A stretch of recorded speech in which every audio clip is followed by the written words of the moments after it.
30. novembar 2006. godine. General major Stanislav Galić, rođen 12. marta 1943. u selu Goleši u opštini Banja Luka, komandant Sarajevsko-romanijskog korpusa Vojske Republike Srpske, odlukom Međunarodnog suda za ratne zločine u Hagu osuđuje se na kaznu doživotnog zatvora. Stanislav Galić je vodio kampanju granatiranja i snajperskog djelovanja na Sarajevo. Posljedice tih napada, koji su bili gotovo svakodnevni tokom mnogo mjeseci, bile su smrt hiljada muškaraca i žena svih starosnih dobi, uključujući i djecu. 12. decembar 2007. General Dragomir Milošević, rođen 4. februara 1942. godine u selu Murgaš kod Uba, načelnik štaba, a od 1994. godine i komandant Sarajevsko-romanijskog korpusa, odlukom Međunarodnog suda za ratne zločine u Hagu osuđuje se na 33 godine zatvora zbog terorisanja civilnog stanovništva tokom duge i tragične opsade Sarajeva. Sudsko vijeće je ustanovilo da je pod Miloševićevom komandom Sarajevsko-romanijski korpus modificirao korištenje avionskih bombi koje je ispaljivao na civilne objekte u Sarajevu. Sudsko vijeće također je ustanovilo da u vrijeme komandovanja Galića i Miloševića nije bilo sigurnog mjesta u Sarajevu. Čovjek je mogao biti ubijen bilo gdje i bilo kada. Katili su donekle dobili zasluženu kaznu. Njihov monstruozni plan osvajanja Sarajeva nije uspio. Neprijateljska čizma nije uspjela ući u ovaj nepokoreni grad. Dušmanske ideje su se utopile u virovima Miljacke. Sarajevo je po prvi put u svojoj historiji odbranjeno. Opsada bosansko-hercegovačke prijestolnice, koja je trajala punih 1425 dana, je najduža u historiji modernog ratovanja. Ne postoji vaga koja bi mogla izvagati tuge i nedaće opkoljenog Sarajeva i njegovih branilaca.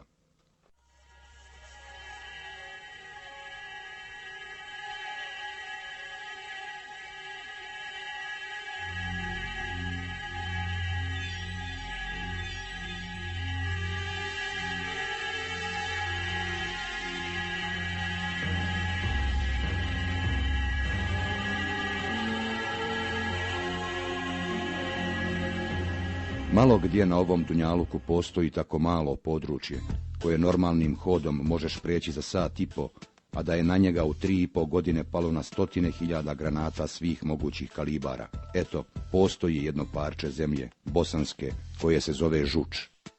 Iako se uzdiže odmah iznad gradskih naselja, vrlo mali broj Sarajlija je znao da uopšte i postoji ova vrlet na kojoj će se ispisati najznačajnije stranice novije povijesti Sarajeva. Ovdje su ginuli mladići porijeklom iz raznih krajeva Bosne, Hercegovine, Sandžaka. Na Žuči nije bilo lokalnih podjela. Neprijatelj kada ubija ne pita ko je rođeni Sarajlija, a ko došlo. Branioci su znali da neprijatelj nije smio proći. Da su prošli, zasigurno bi Bosna danas imala još jednu, mnogo veću Srebrenicu.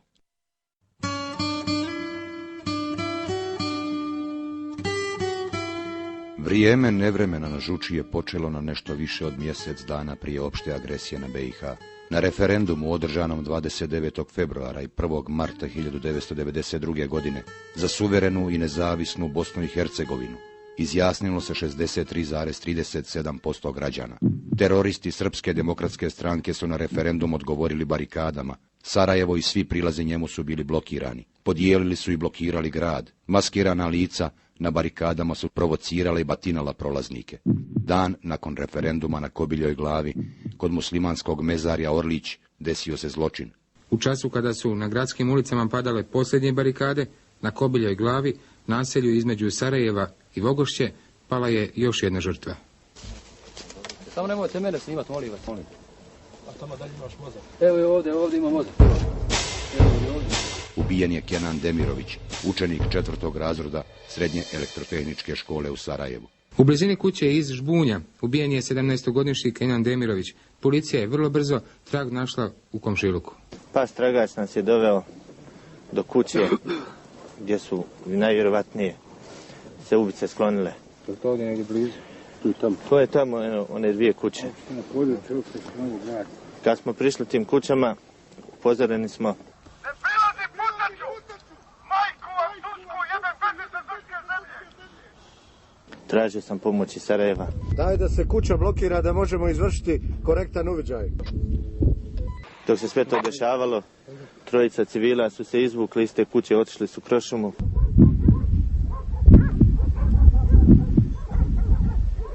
nova ekipa inspektora koji će izvršiti uviđaj treba da prođu skroz okolo kroz grad da bi preko Buča potoka došli na lice mjesta i izvršili uviđaj, ali sad ga je kasno izvršavati. Bruka, je li ovo napad na srpski narod? Vidite li gdje su naše kuće, a gdje su njihovi? Što će on ovdje? Što će on ovdje? Jer su ga muslimani ovdje napali? Valjda je on muslimane ovdje napao.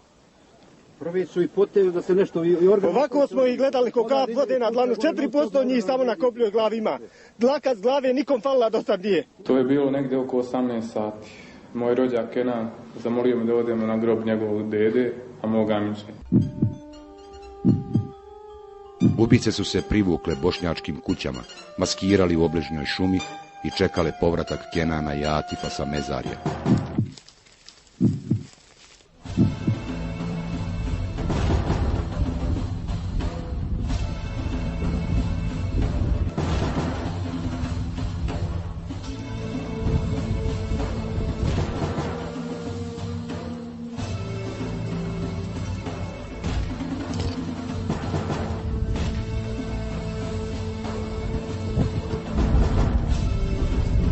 Razdragani mladići prepuni mladalačkog žara nisu ni usno mogli pomisliti da ih čeka zasjeda.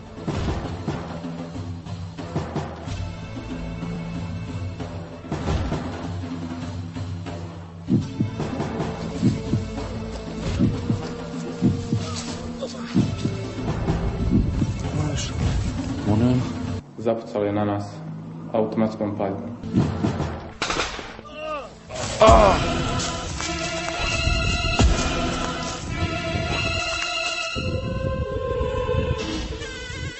Kenan je na mjestu podlegao, a njegov rođak, iako teže ranjen u nogu, uspio se izvući do porodične kuće, gdje je obavijestio familiju o ovom svirepom zločinu. Kasnije se ispostavilo da su Kenanove ubice bili Željko Vladušić, srpski dobrovoljac iz obližnjeg sela Grahovište, koji se namalo prije toga vratio sa ratišta iz Vukovara, te Milan Pajdaković, bliži rod supruge Joje Tintora, savjetnika Radovana Karadžića. Ubice nisu uhvaćene, a pod nadzorom Karadžića, Krajišnika, Tintora i Mome Mandića čuvani su u selu Jezera na brdu Žuč sve do početka rata. Nevini Momčić Demirović bio je prva žrtva agresije koja će tek uslijediti na Sarajevo i Bosnu i Hercegovinu. Niko nije mogao ni naslutiti da će na Žuči, brdu koje počinje baš na mjestu gdje je ubijen i ukopan Kenan, već za nekoliko mjeseci početi da se vode i najteže i najpresudnije bitke za Sarajevo.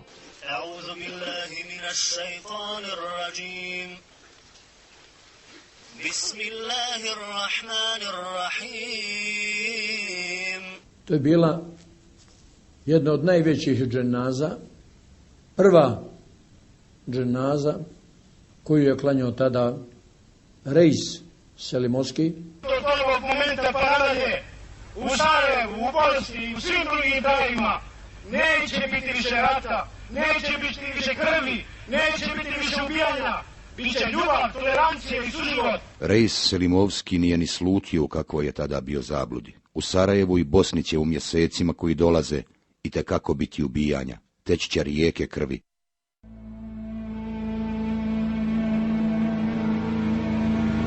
Još sredinom 1991. godine Jugoslovenska narodna armija je pod komandom generala Milutina Kukanjca imala konkretan plan za uzimanje Žuči. Generali JNA su bili svjesni značaja ovog platoa u sprovođenju plana osvajanja Sarajeva. Karadžić i njegovi sljedbenici uveliko su se spremali za rat. Na području Vogošće Joja Tintor je već u drugoj polovini 1991. godine formirao paravojne srpske jedinice, a glavno prevozno sredstvo u tom periodu su mu bili helikopteri Jugoslovenske narodne armije.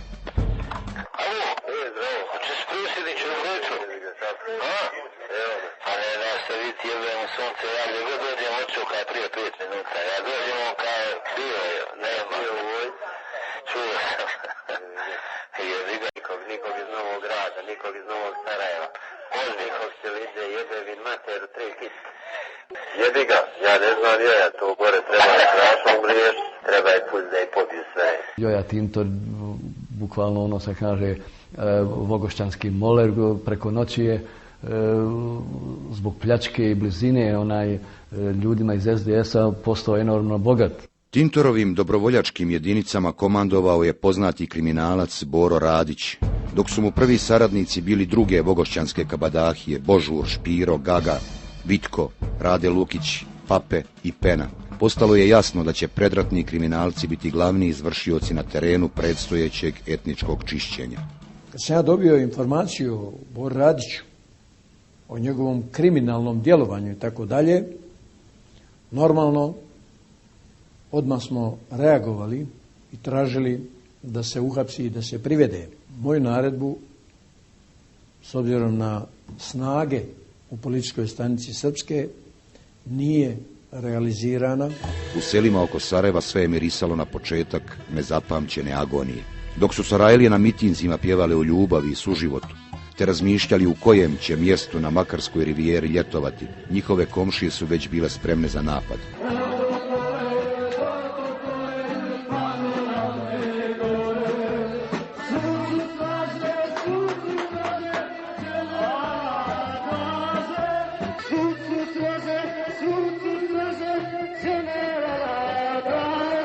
Mi smo našli planove u stanu Kukanjca u Sarajevu i u tim planovima je bilo da Sarajevo, predviđeno da Sarajevo pada za 3 dana, a Bosna i Hercegovina za 14 dana. Držite li se sve pod kontrolom? Pa držim. Koliko je proviše Pekin? Tu smo. Dobro. Je li sigurno da se pređe Izraelovca ovamo? Do ovamo? Da. Može se proći. Već sam govorio Joji, ja sam dao jutro da Hadžić pomogne i da on bude sa ratom tamo. Ma ne smije proći ništa, ni iz Semizovca, ni iz ovoga Ilijaša od tuda. Dobro. Ali mora na Krivoglavcima, moraju 100% zaustaviti, ni jedan autobus više ne smije ući u grad. Dobro. To sam rekao i Kukanjcu i sad Žabati, ja moram. Oni će ići, oni će u 5 sati krenuti svi gore na... Sve će biti pobijeni. Početkom aprila srpske snage masovno kreću sa granatiranjem Sarajeva. Na Bosnu je udarila 4. vojna sila u Europi. Nakon 295 godina na Sarajevo će krenuti novi Eugen Savojski, ovoga puta u liku Ratka Mladića, generala Jugoslovenske narodne armije, rođenog u Božanovićima kod Kalinovika, kao i austrijskom princu koji je 1697. godine do temelja popalio Sarajevo. Mladiću je u glavi bila ista ideja, popaliti Sarajevo, a u njemu ne ostaviti ni dijete u Bešici. Sarajevo je počelo gorjeti, ali za razliku od vakta kad ga je napao Eugen, ovaj put je Sarajevo imao ko braniti. 18. aprila pod komandom Keme Ademovića, zamjenika komandanta specijalnih jedinica MUP-a, popularnih Vikićevaca, iza ponoći iz doma na Kobiljoj glavi krenulo se u akciju izuzimanja oružja iz skladišta vojne industrije Pretis u Vogošći. Stigli smo u dom, taj stari dom kulture, i tu smo imali sastanak sa TO-om. Nakon 10 minuta razgovora Kemo Ademović je rekao da izađu svi predstavnici TO-a, da ostanu samo specijalci. Vikićevi specijalci su bez problema preko teretne kapije ušli u Pretis i iz njegovih skladišta izvukli dragocjene kontejnere sa osama i zoljama. Dolaskom na ulaz, došli smo normalno kao milicija, zašli u obezbeđenje. Mi smo obezbeđenje zadržali, savladali na jedan normalan policijski način, bez ikakve pretjerane upotrebe sile, objasnili ljudima o čemu se radi, međutim bio smiješan da je moment jedan ti stražara, mislim da je bio Bošnjak, kad smo mu rekli da mora otvoriti kafe, mi smo pokidali telefone i tako da ne bi mogli napraviti neku dojavu. A on kaže, neću zvući posao. Ministarstvo unutrašnjih poslova ovdje Srpske republike, molim vas, trebala bi generala Kukanjca. Za koga treba? Za zamjenika ministra unutrašnjih poslova Momčila Mandića. Halo? Da. Dobro jutro. Mome Mandić. Da imam. Kak ste, generale? Jebi ga, zajeban. Što? Treba vam šta pomoć ova srpska milicija da dođe da... Pa daj ti zavedi red po tvoj. Ma evo zavodim. Samo da vas obavijestim, ovi iz Vogošće kreće tamo, boje se, Vikić krenuo sa nekim zelenim beretkama na ovaj vojni konvoj, tamo je to, pa da vidite neki... Koji je vojni konvoj? Pa ovo što su oni Pretis ušli da izvuku neko oružje. Da. Pa da vidite o čemu se radi, da stupite kontakt sa ovim pukovnikom što je u Vogošći. Sama akcija je tekla maestralno i završena je bez jednog ispaljenog metka.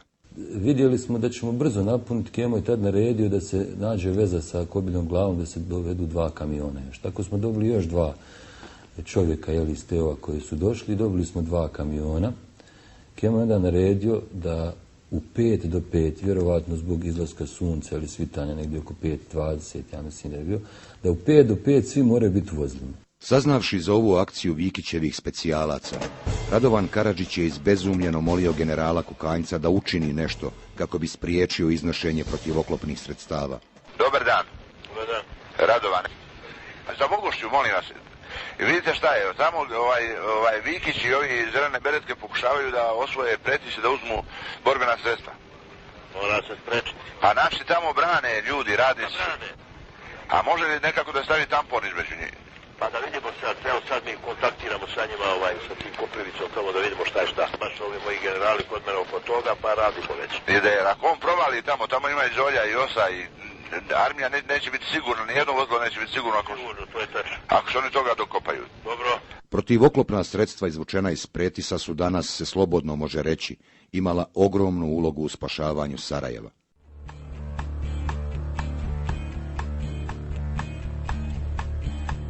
Drugog maja, kada se vodila velika bitka u centru Sarajeva sa niškim specijalcima pukovnika Milana Šuputa i kada je odbranjeno predsjedništvo Bosne i Hercegovine, Joja Tintor i Rajko Koprivica su sa svojom bratijom krenuli u opšti napad na naselje Svrake. U napadu na Svrake korištena je i avijacija Jugoslovenske narodne armije. Bačeno je 10 aviobombi. Naselje Svrake, slabo naoružano, opkoljeno sa svih strana, palo je nakon 2 dana borbe, a najveći broj Bošnjaka završio je u vogošćanskim logorima, koji su bili gnijezdo zla 1992. i 1993. godine. Bili smo svraćeni u kasarnu Jugoslovenske narodne armije u Senizovac. Mnogi stanovnici Svraka, nekoliko mjeseci nakon zarobljavanja, nakon neviđenih tortura po vogošćanskim logorima, mučki su ubijeni. Negdje 17. na 18. juli su sve one koji su zatekli u Svrakama bukvalno pobili.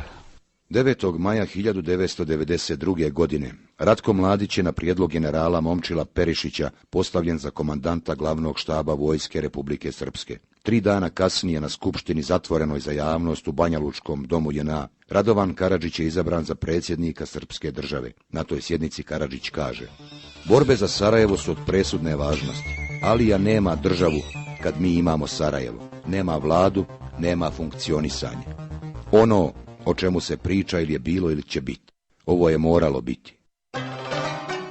Bosansko proljeće zrije, cvjetaju sarajevske trešnje, a miris tuđih baščika da mami djecu. Sve se čini normalnim, a ništa normalno nije.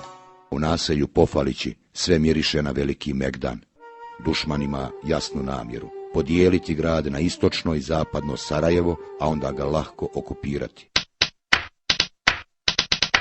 15. maja u 13:30 sati komandir srpske policije Novo Sarajevo Lazo Bojanić dao je ultimatum pofaličkim Bošnjacima da predaju oružje. Nije bilo vremena za bilo kakve dalje kalkulacije. Jedno jutro, negdje oko 3:30-4, probudio me je telefonski poziv Habibe Edrizovića. Alarmantno je tražio pomoć jer mu je lokalni četnički komandant dao ultimatum da preda oružje. Pitao sam ga tad je li neko predao oružje, on mi je tad telefonom rekao 2 su predali oružje, ali je bio jako uzrujan. I onda sam rekao, ako slučajno još jedan preda oružje, ja ću tebe lično strijeljati. Ranije napravljeni plan oslobađanja naselja Pofalići po dobijanju ultimatuma za 2 sata su doradili Mirsad Čaušević Brada, Enver Šehović i Fadil Alihodžić. Mustafa Hajrulahović Talijan kao komandant regionalnog štaba teritorijalne odbrane Sarajevo odbio je potpisati zapovijest za napad i tako faktički zabranio Pofaličku bitku, dok ni Dragan Vikić, komandant specijalnih jedinica MUP-a, nije bio raspoložen da učestvuje u njoj. Organizatori Pofaličke bitke su na njega najviše računali, na Vikića i njegovu specijalnu jedinicu, da jer su imali Osa, jer su bili Zolja, dobro obučeni, da će oni u stvari razrušiti prvo ta biti udarne grupe koje će razbiti srpska uporišta gore na Pofalićima bunkere. Međutim, i Vikić je odbio dalje. Već je padala noć nad Sarajevom. Teška, neizvjesna, prepuna zebnje, sa samo jednim pitanjem: šta nosi sutrašnji dan? Najveći problem komandantima odreda je bio taj što niko nije htio lično staviti potpis na zapovijest za napad, a vrijeme je munjevito isticalo. Odobrio je usmeno Sefer Halilović. ali prvo mu je, kad mu je Brada rekao da, pitao ga koliko imam izgleda na uspjeh, Brada mu je rekao, Miša Čaušević Brada, imamo 60-40, on rekao, kreći. U baraci vodovoda u Velešićima zapovijest za napad na jednom običnom papiru, bez štampaće mašine, bez indiga, rukom pišu Ismet Alija, Fadil Alihodžić, Enver Liković i Mirsad Čaušević Brada. Odgovornost za akciju je preuzeo opštinski štab TO Novo Sarajevo, ali ni ta zapovijest za napad na kraju nije imala svog potpisnika. I kad je vidio Salku, a inače je on oprezan čovjek, neće Talija, ne da Vikić, ne da Šefer, nema me tu, čovjek kad je došao vidio ispod naređenja tog za Pofaličku bitku piše Salko Idris, pa za njega on rekao Liković, Lika kaže, nije ovo moja bitka nego svih nas, daj ti mene žiletom izbriši moje ime. Kako je Alija Ismet mjesec dana prije toga napustio JNA u kojoj se zapovijedalo ekavski, tako i u zapovijesti za Pofaličku bitku ima ekavskih izraza. Zbog žurbe i drame koja se dešavala te noći, na samoj zapovijesti za napad bilo je i apsurdnih stvari. Pošto se radilo navrat na nos, tamo ima, vidjeli smo i kaže obeležiti, to je dakle Alina sigurna riječ bila, obeležiti učesnike bitke žutim trakama crvene boje. Mada ne potpisana, zapovijest za napad je bila napisana negdje 15. maja navečer. Kroz mračnu sarajevsku noć, bosanski dobrovoljci su oko ponoći krenuli prema početnim tačkama napada. Kad sam to držao zapovijest, i ispred mene je stajao stroj ljudi, a pored njih sa strane su stajale žene, majke, mlađe žene koje su držale svoju djecu u naručju i stare dede. U tom trenutku sam zadrhtao i pomislio sam, joj Juka, vodiš njihovu djecu, braću, vodiš u smrt, ne znam da li se neko vratiti. Kerim Lučarević je sa svojim borcima krenuo iz Velešića prema Pofalićima. Na pola puta se našao u specifičnoj situaciji. Gore kad smo došli blizu vodovoda, nama je vodič koji je bio rekao da nešto mora završiti, pobjegao. Naši borci su napali 16. maja rano ujutro. Bosanski ratnici krenuli su u napad u 5 sati i 37 minuta. Sat prije jedinica Laze Bojanića. Tajni znak za početak bitke bio je grom. U napad su krenuli 2 Pofalička i Velešićki odred armije Republike Bosne i Hercegovine u sadejstvu sa vojnom policijom Kerima Lučarevića, jedinicama Enisa Srne, Dževada Topića Tope, Ćele Bajramovića, Ferida Omerovića sa Koševskog brda, nešto boraca iz Buća Potoka, te kasnije i jedinicom Samira Peze. Najveći problem tokom same bitke Pofaličkim borcima je predstavljao slab sistem veze. Šurio Čota imao svojih unuka, one dječje motorole i kaže, mogla se na 500 metara čuti. Nabavimo baterije i mi se kad smo krenuli iz moje komande, smo se čuli. Međutim, čim smo došli, ja na svoje istrove komandne mjesto, ono svoje, veza je prestala. Borcima armije Republike Bosne i Hercegovine suprotstavila se Pofalička brigada vojske Republike Srpske koja je brojala oko 500 boraca pod komandom vojvoda Nenada Nene Pikulića i Dragana Šojića, paravojne formacije Beli Orlovi i Vukodlaci sa 300 boraca te oko 70 policajaca stanice policije Srpsko Novo Sarajevo pod komandom Laze Bojanića. Naše jedinice su se uspjele probiti do famoznog Plavog Granapa. Tu su zastale jer im je pružen jak otpor. Kao vojnik znao se nema popuštanja. Glavni pravac napada bosanskih gazija imao je Velešićki odred. Napali su od Velešića, ispod Releja Hum, pravcem prema domu Gornji Pofalići. Nakon što su Topine i Srnine jedinice protivoklopnim sredstvima razbile jaka uporišta, neprijatelj je potisnut. Osvojen je štab SDS-a u kući vojvode Nenada Pikulića, kafana Ravna Gora i dom u Gornjim Pofalićima. Mislim da smo mi čak prvi koji su obavili svoj, odnosno izvršili svoj zadatak do kraja. Drugi pomoćni pravac napada imao je odred Pofalići 2 pod komandom Jukije Lošića. Zvuči kao nestvarna činjenica da je nekoliko boraca iz ovog odreda u borbu krenulo samo sa nožem. Ova jedinica je nadirala središnjim dijelom Pofalića, od ulice Ranka Šipke, ulice Ruđera Boškovića, izlaz na Humsku prema zločudnom Plavom Granapu i dalje. Izašao je čovjek na vratima, u jednu ruku držao pištolj 7,65, u drugu dozvolu. I rekao je, ja nisam htio da bježim sa mojim, od oružja imam ovo u kući, a vi šta god hoćete raditi sa mnom. Cera je samo naredio da mi prođemo njegovu kuću, da ga ne diramo. On je malo sa njim ostao, čovjek je ostao u kući. Treći sporedni pravac imao je pofalički odred 1, komandanta Habiba Idrizovića. Oni su napali od Drinske ulice prema Čangalovića Česmi, Plavom Granapu i dalje. Cvjetića pekara je bila jako neprijateljsko uporište, koje nisu mogli proći Idrizovićevi borci. Zbog toga je nastao i sukob preko veze Fadila Alihodžića i Juke Lošića sa Idrizovićem. Kerim Lučarević u jednom od prelomnih momenata bitke u konsultaciji sa Seferom Halilovićem odlučuje se da zapali nekoliko kuća kako bi omogućio svojim borcima da se lakše kreću. Dimna zavjesa se digla kad je to krenulo, onda je to bila opšta pometnja u redu neprijatelja, jednostavno jedna opšta odježanija. U toku same bitke Ratko Mladić tražio od generala Miloša Baroša, komandanta kasarne maršal Tito, da pokrene jedinicu prema Pofalićima. U neko doba, ljud što Baroš oklijeva rekao mu je: generale, ubij se ili obuci suknju. Mladić je čvrsto obećao i slagao Lazi Bojaniću da će mu poslati helikopterom pojačanje u Orlovačku ulicu. Mladiću je posebno teško pao gubitak Pofalića, jer je u ovom naselju imao kuću i u njega često svraćao i pijančio. Poraženim srpskim jedinicama u Pofalićima ispomoć su odbili i Šešeljevci, koje je trebao voditi Brne Gavrilović, komandant Sarajevske četničke brigade Savo Derikonja. Pa eto, neće je bio. Neće, ko neće? Pa njegovi je bio, to je ova grupa što ide sa Brnom. Neće. Ja, doći on sa svojih 8.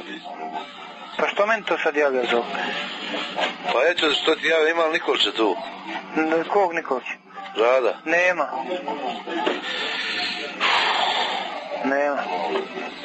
Kako znao se koji su ti 25, znači koliko to? 17 i nisu htjeli, znao se koji su? Pa vjerovatno znao. Pa nemoj vjerovatno, nađi odmah spisak, nemoj odmah prvo da završimo za okap, što je hitnije. Sad ću sada, pobogu si ne znam. Momo, pobogu si šta ću sada. Šta ću ja sa izdajicama jeboga ti?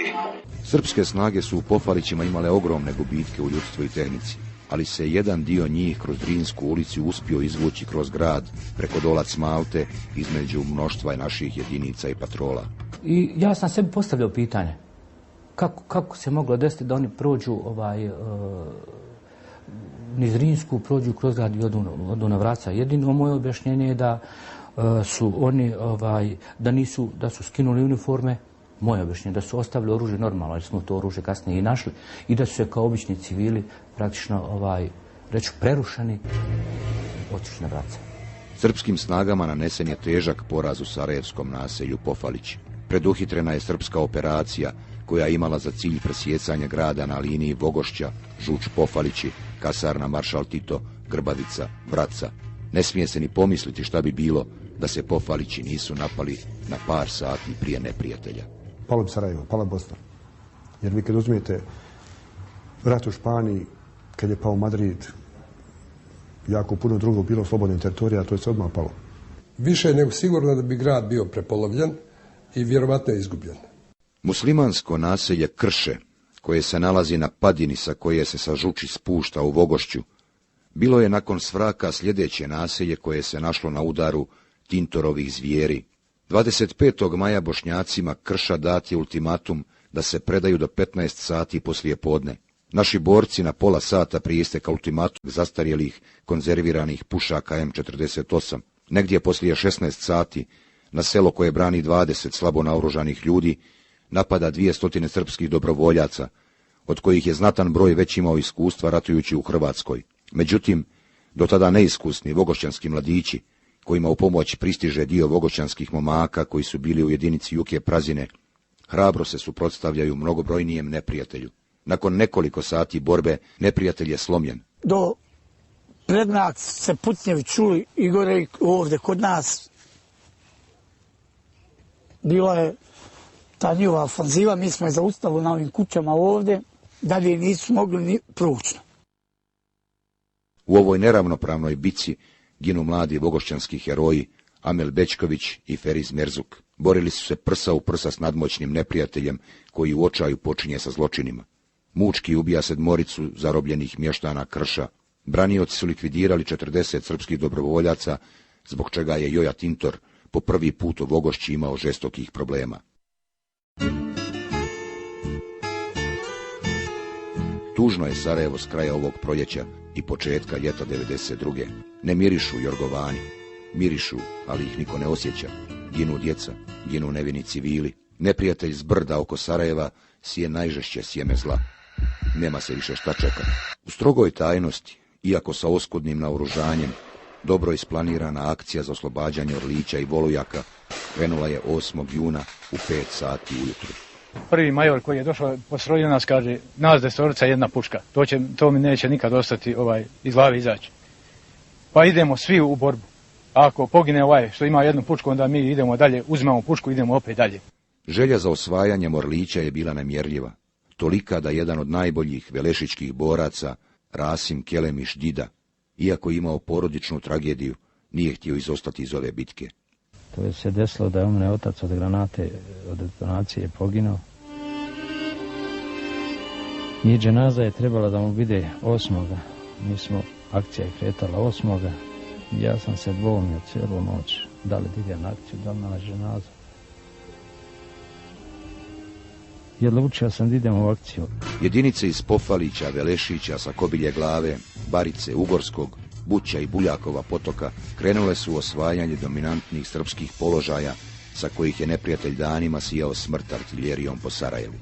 10 od nas su bili, znači, jedinice sadejstva, jedinice Vogošćanskog odreda Kobilje glave, lijevo od nas su bili Pofalićani. Nije išlo uspješno na dijelu tada odreda Bućanskog, sve dok nisu dovukli bescrtani top na kojem je bio Dedo Mahmutović. Mnogi borci postali su svjesni veličine pobjede koju su ostvarili, tek onda kada su se popeli na Orlić i Volujak. Ovom pobjedom naše jedinice su oslobodile ogroman prostor i u potpunosti raspršile neprijateljski san o zauzimanju brda Hum i povratku u Pofaliće. U toku borbe jednu od ključnih uloga je imao tandem Sinan Hasan Spahić-Lero i Senatko Biljak Čupo. Ibro Dervišević zvao je u pomoć da mu se pomogne, išli smo ja i Lero, prvi smo prošli kroz te linije, uništili smo njihove bunkere što su imali. Nakon nekoliko neuspjelih pokušaja i ostali borci su uspjeli zauzeti neprijateljske položaje na Orliću. Taj treći put smo probili, izvukli smo mrtve i onda smo neutralisali jednog paman koji se šetao na kediju između kuća i to je bio proboj.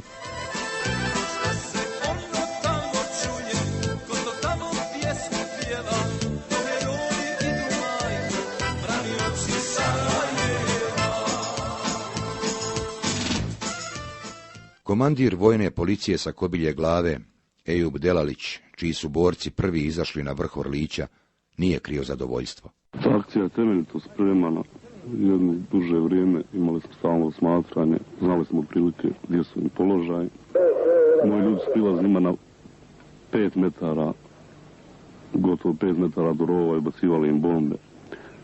I s leđa prilazili zoljama i gađali dok im nismo istirali iz njihovih bunkera. U oslobađanju Orlića poginuo je juniorski prvak Evrope u karateu Haris Čampara. U priči o ovoj zlatnoj sarajevskoj pobjedi često se spominje ime Jasmina Isanovića, žutog, heroja za kojeg su mnogi znali reći da je prva violina sarajevskog ratišta, kao i Muhidina Čomage, koji je svojim inovacijama u vidu strijela, sa kojih je ispoljivao eksplozivne naprave, totalno zbunjivao neprijatelja.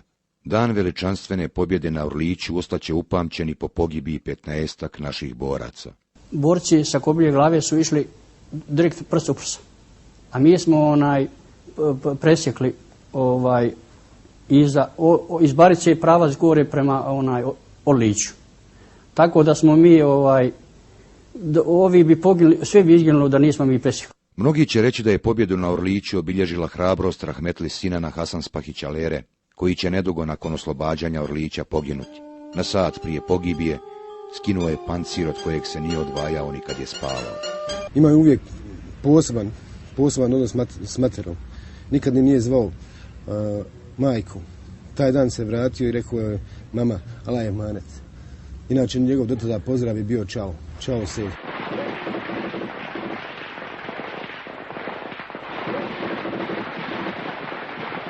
Mada je kao glavni krivac za pad Orlića u Vogošći označen Jovan Joja Tintor, ovom lažnom srpskom junaku u znak zahvalnosti za gubitak Orlića na Palama je spjevana i pjesma.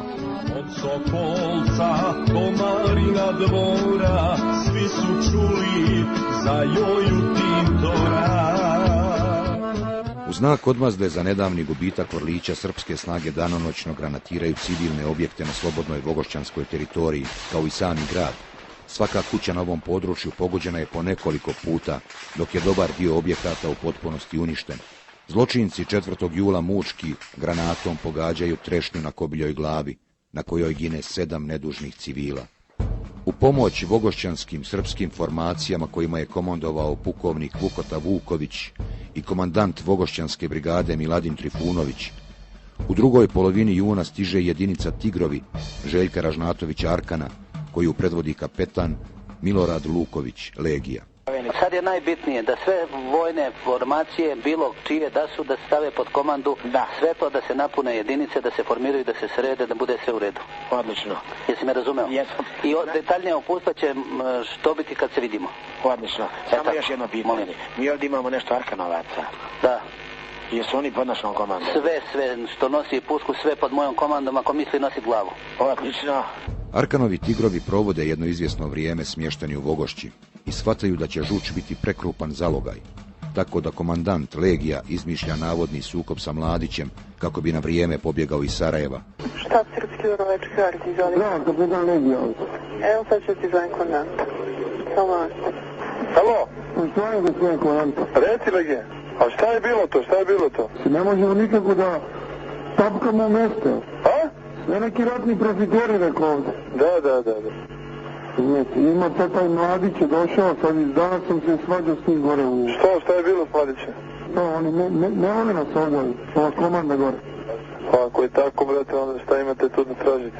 Mislim, stvarno su smradili. Ja sam probao, sad 2 dana smo stali sa svim akcijama, ali neću da radim akcije i da mi svaki dan ovdje pojam čovjek bez veze, a mi dalje tapkamo u mestu, razumijete? Da. A niko neće da se svađa kako da nas se napravi taj napad i ta ofanziva, padne više za Sarajevo. Pa da.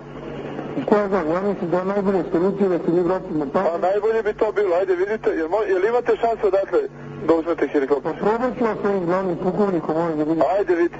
I pored dokazanog viteštva, znanja i velikog autoriteta, neki zlobnici žele da naude tadašnjem komandantu 13. Pofaličko-Velešićke brigade, Enveru Šehoviću, i uspijevaju izvojevati njegovu smjenu, koju 25. avgusta potpisuje komandant regionalnog štaba Sarajevo Mustafa Hajrulahović Talijan i na njegovo mjesto postavlja izvjesnog kapetana Zdenka Raguža.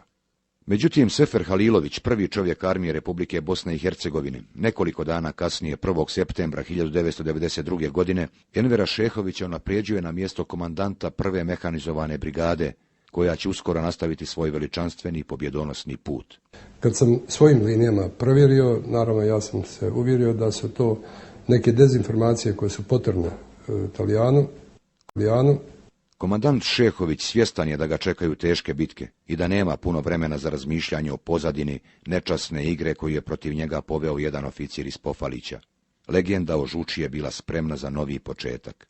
Komanda, pozad! Pozad!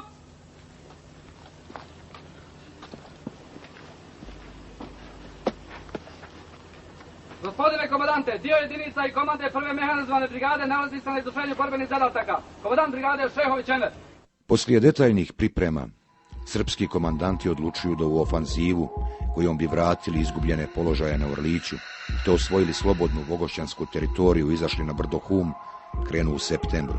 Odlučuju da u ovoj ofanzivi koriste živi štit, u kojem će ispred sebe gurati Bošnjake, logoraše iz četničkih logora Sonja i bunker u Vogošći, te Planjina kuća u Semizovcu. Po mnogim vojnim analitičarima, bilo je to prvi put u historiji ratovanja u svijetu da se na ovako brutalan način pokušava osvojiti neka teritorija. Naši borci su nekoliko dana prije ovog napada počeli sa iskopavanjem rovova između Orlića i Kote 850, s ciljem da liniju što više približe neprijatelju. 17. septembra neprijatelj je munjevito zaposjeo naše nedovršene rovove. Sad vidim tamo kopaju, momci meni drago, kako su brzi, kako su I kaže, Salket, vidiš ovo, i bit će nam i onda Kaže, nisu, kaže, oni, kaže, četnici. Tu večer sam napisao, završio izvještaj, praktično to možemo skenirati, kaže, ne znam šta nosi novi dan. 18. septembra četnici kreću u napad, gurajući ispred sebe zarobljene logoraše iz Vogošće, koje im je za ovu priliku poklonio Brane Vlačo, upravnik logora Bunker u Vogošći. U živi štit poslao nas je Vlačo Branislav, upravnik logora, koji nas je izveo tu na ovu čistinu, ujutru postrojio i nas 50 odabrao, koji smo posjedali ovdje u autobus, koji je bio bez sjedišta, a rekli su nam navodno da idemo da kopamo robove. Ofanziva na potezu Orlić 3 bukve je krenula u rani sabah. Drama sa živim štitom primjere nezapamćene brutalnosti, kakav nije zabilježen i u Hitlerovo doba. Kako pucati u svoje sunarodnjake, zarobljene u logorima, među kojima se zasigurno nalaze i bliski srodnici, bilo je pitanje bez odgovora koje su postavljali sebi branioci sa Žuči. Puna šuma, što kaže, naroda. Ne moraš raspoznati s druge strane ko je vojnik iz srpske vojske, ko je civil. Beretke nosi jedan drugi. Neko te moli da pucaš, neko kaže nemoj pucat, neko, ne znam nija, psuje, neko, ne znam, i sav taj haos. Jel? Logoraše, zarobljene Bošnjake, srpski vojnici su držali u velikoj rupi ispod kote 850 i odatle su ih razvili u streljački stroj. Kad su došli do naših prvih lažnih robova, onda su nas zaustavili i rekli da se uhvatimo ispod ruku po 3, 5, koliko nas je već bilo, i mi se uhvatimo ovako ispod ruku, četnici za nas drže nas za jaku, koje šta imao na sebi, majicu, vindjaku ili to. Kroz naše ovda ispod ruku provukli su oružje i tako smo išli naprijed, s tim što je bila njihova naredba nama, ako slučajno padnete, zapniva nešto pa padnete, nećete se više dići. Veliko je iznenađenje vladalo među našim borcima. Jednostavno, vidjevši u živom štitu svoje sunarodnjake, nisu imali srca pucati. Prvi napad izveden je na spoju jedinica i borci su na jednom dijelu popustili i povukli se u podnožje Žuči. Povlačenje je bilo posljedica potpune psihološke poremećenosti, vidjevši živi štit ispred sebe. Oni su bili s bradama i naši moli, ubijte nas. Glavna drama događala se u borbi prsa u prsa za rov broj 8 Velešićkog bataljona. Ta borba bila je presudna za očuvanje linije i nakon što je sačuvan ovaj rov, pitanje borbe za špic Orlića bilo je riješeno. Dolazeći na kvotu Orlić, kad smo izvukli, praktično sam bio u prilici da naredim 6 pripadnika koji sam rekao po svaku cijenu branim Orlić i kad nas ne bude nek prođu. Ako se povučemo sa tih položaja, nema više nikad Orlića, nema više nikad Žuči, nema šanse da ga uzmemo. Bukvalno. 17 metaka po vojniku smo imali tada. Tih dana u ofanzivi koja je trajala od 18. do 22. septembra na reon Orlića na Bosanske Gazije je palo oko 20.000 granata. Činilo se da se niko živ neće vratiti sa Žuči, scena u kojoj teško ranjeni borac Enes Čizmo, koji je od neprijateljskog trombolona ostao bez vida, svjestan da se ne može izvući iz okruženja i da će za koju minutu umrijeti, i sve glasa pjeva baci bombu, goni bandu izvan Sarajeva, bodreći svoju braću da istraju u borbi, ostala je jedan od sinonima ove bitke. Šuma odliježe, više se on čuje nego što se čuju meci, tromboloni i tako dalje. On stoji, agresor i dalje puca po njemu, on stoji neustrašivo i pjeva sve do momenta dok. Bosanski heroji su prihvatili borbu prsa u prsa. Pojava Muje Šeite, komandira čete Ugorsko na pravcu prvog vogošćanskog odreda, je imala apsolutnu moralnu injekciju. Mujo je stabilizovao odbranu, a onda krenuo protiv napad junački, kako je to činio i mnogo puta prije.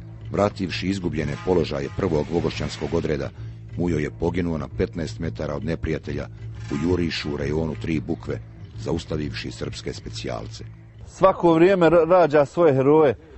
Ja sam rastao u mahali u kojoj je rastao i živio i porodicu imao rahmetli Mujo Šeito. Jedan miran čovjek, najeksplozivniji bi bio kad bi igrali fudbala na Saračev Čajru ili na Hadžinoj njivi. Čovjek od kojeg niko nije očekivao, pa ni ja kao klinac sada nisam očekivao da će on biti neki lider, neki vođa. a zaista je to Mujo izrasto u jednog velikog lidera, jednog vođu. Za Muju će njegovi borci reći da su sa njim u bitku išli kao na igranku. Pošto je već nekoliko puta bio ranjavan, ja sam imao utisak da takav čovjek ne može poginuti. Na sličan način kao i Mujo tog 18. septembra poginula je i sarajevska heroina Fadila Odžaković, žuta, žena koja nije osjećala strah. Smrtno je ranjena boreći se prsa u prsa sa 5 neprijateljskih specijalaca. Do saniteta na Orliću sam našao onaj teško ranjenu Fadilu, dok sam je nosio onaj tagla od mene, dajem samo kap vode. Heroina prava, jedina si bila, živjet ćeš u nama, vječno hej Fadila. Za vijest o pogibiji njena braća Alija i Hajrudin u Goraždu su čuli putem radija BiH, kada je nakon pjesme Velešićki bataljon spiker kazao da je žuta herojski poginula u odbrani domovine. Mada i nisam lično poznavala, ali sam ponosna što sam otpjevala pjesmu o našoj najljepšoj i najvećoj heroini sa Žuči, žutoj Fadili. Ovom prilikom želim da je uputim dovu, neka je rahmet njenoj duši i al-Fatiha. U ovim borbama na Žuči poginuo je jedan od najvećih srpskih nacionalista, Predrag Žarković Božur. S Božurom je poginulo i pola krivoglavačkog interventnog voda, kao i policajac iz Vogošće, Radenko Krčo, poznat po brutalnosti nad logorašima u Vogošći. Direktno u planiranju i komandovanju ofanzive na Orlić učestvovao je i Nikola Poplašen. Tad je u Vogošći i okolnim mjestima počeo kružiti slogan: sa Žuča se niko ne vraća. Ja sam bio sa Božurom zvanim, taj vojvoda neki njihov iz Vogošće, koji je stvarno bio grlat taj dan i galamio i naredio je ovom jednom iz Semzulovca momku Skando Nermin da mu nosi municiju za njih. Skando je, ne znam, nešto valjda protestovao i on ga je ubio. U septembarskom živom štitu poginulo je 15, a teže ranjeno 30 logoraša Bošnjaka iz Vogošće. Dan danas te posljedice ostalo, dođe jednostavno slika, probudi se u snu, mora cigaru zapaliti u bilo koja doba, probudi se 10 dana nakon neprijateljske ofanzive sa živim štitom, 1. oktobra ispod Orlića, borci iz jedinice Euba Delalića su zarobili prvi tenk na Sarajevskom ratištu. Tenk je pregazio naše rovove i zaustavio se u našoj dubini. Nadljudskim naporima ispod teške neprijateljske artade sa Poljina, tenk je preko noći izvučen na kobilju glavu. To je bio nezapamćen događaj za stanovništvo ulice Bušća i Kobilje glave, koji su pokrivali tenk i tako dalje. Sa desetinama granata zarobljeni tenk, kojeg su prozvali Kobiljak, bio je neprocjenjivo blago našim borcima. Želim da napomenem da je tenk odmah prebačen na dio teritorije, slobodne teritorije na Sokolju, odakle je spasio agresorske napade koji su se odvijali na području Stupa. Prvi dan decembra dočekan je strahovitim neprijateljskim napadom tenkovima i transporterima iz pravca Rajlovca i Zabrđa na Sokolje. Nakon početnog iznenađenja, hrabri vitezovi Safeta Zajke uspijevaju zaustaviti neprijateljski napad. Neprijatelj je prilikom ofanzive na Sokolje u toku jednog dana ispalio oko 10.000 granata. U rejonu izvora četnici su prodrli u našu teritoriju 700 metara. Napali su s boka od Mijatovića strane, Muharemovića kuća i pokušali odsjeći Sokolje. Maestralni protivoklopnjak Samir Petrović Petra neutralisao je jedan neprijateljski tenk. Inače, Petra je tokom cijelog rata imao samo jednu želju, da uništi tenk koji je u Neđarićima vozio njegov otac Ljubomir, koji se nalazio na neprijateljskoj strani. Naši borci uspijevaju vratiti izgubljene položaje.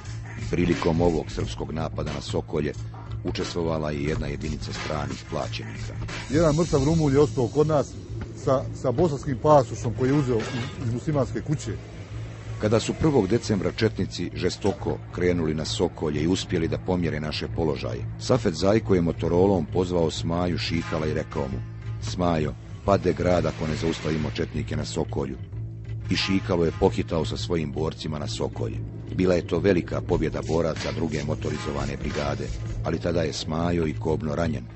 Imao je šljem, ali ga je, prije nego što je pogođen, posudio jednom borcu. Teško je ranjen kada je pošao da pruži pomoć ranjenom saborcu. Zajedno sa Šikalom poginuo je i heroj Omer Šehić Joja.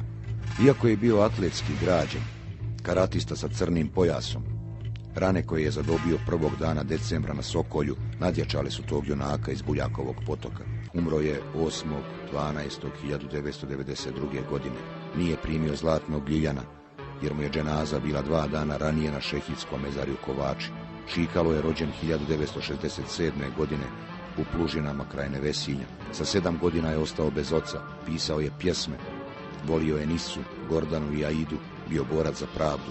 Noć prije smrtonosnog ranjavanja ovaj junak djevojačke duše je napisao sljedeće stihove: Ne boj se, grade, mladosti mi moje, na braniku tvome svi heroji stoje. 2 dana prije pogibije ovaj kršni Hercegovac kao da je imao predosjećaj, pa je majci Melči rekao: Ne znaš ti da ću ti ja poginuti? Ponekad, neplanirano, stvari slijede jedna drugu u isto vrijeme. Neprijatelj je svim silama krenuo u napad preko Sarajevskog polja na Aziće i Stup. Valjalo mu je odvući pažnju na drugom frontu. Sefer Halilović je osmislio kako da zavara neprijateljske snage na Ilidži i Otesu. Bio sam siguran da mi možemo napraviti ono što se zove strategijsko iznenađenje. Noći ćemo voziti auta i vraćati se nazad prema Stupu da bi četnike prevarili da idemo, da oni misle da mi prebacujemo ljude i tehniku prema Stupu, a u određenom trenutku udariti prema Žuči, jer ko drži Žuč i dio Trebevića, tad je Sarajevo sigurno. Enver Šehović, Safet Zajko, Ibro Dervišević, Safet Isović, Ejub Delalić, Roki Kavazović, Hakija Mršo i Mehemed Cero su preko noći spremili svoje jedinice da iznenada 5. decembra krenu u novi veličanstveni pohod na Žuč. Mene je uhvatila tada trema. Trema, sam po prirodi čovjek koji voli dobro da isplanira borbu, da izvrši dobru pripremu. Odmah na početku akcije na svom komandnom mjestu na Humu od granate gine komandant opštinskog štaba odbrane Vogošće Ejub Delalić.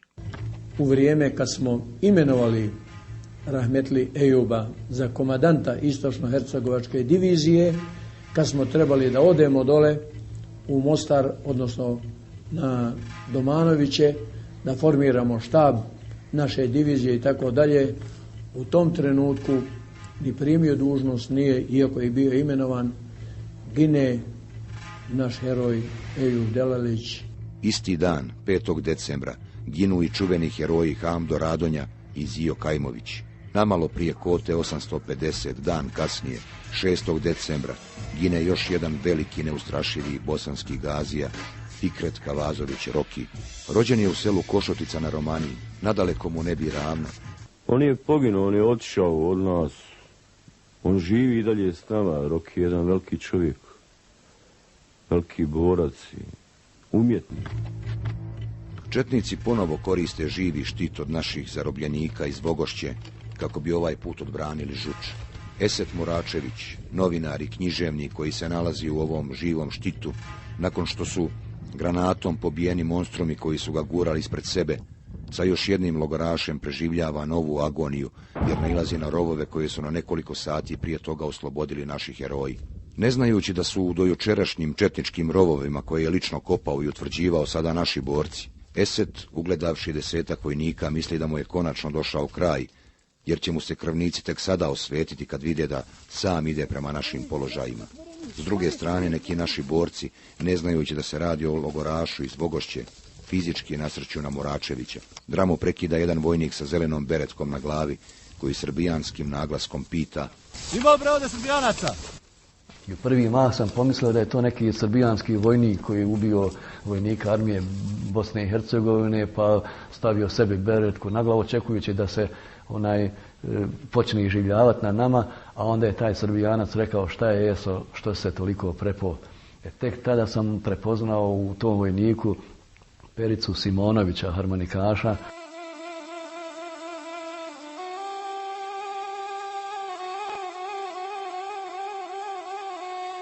Zima je, bosanska, prava bosanska. Vjetar svira svoju zimsku sonatu. Prvi snijeg polako pada na gladni i izmučeni grad. Dok ljudi po Sarajevu traže komad drveta da ogriju promozle ruke, dok se čeka u redu za hljeb, vodu, na brdu Žuči je počela oluja. Zima je, a niko je ne primjećuje. Heroji su žedni novih pobjeda.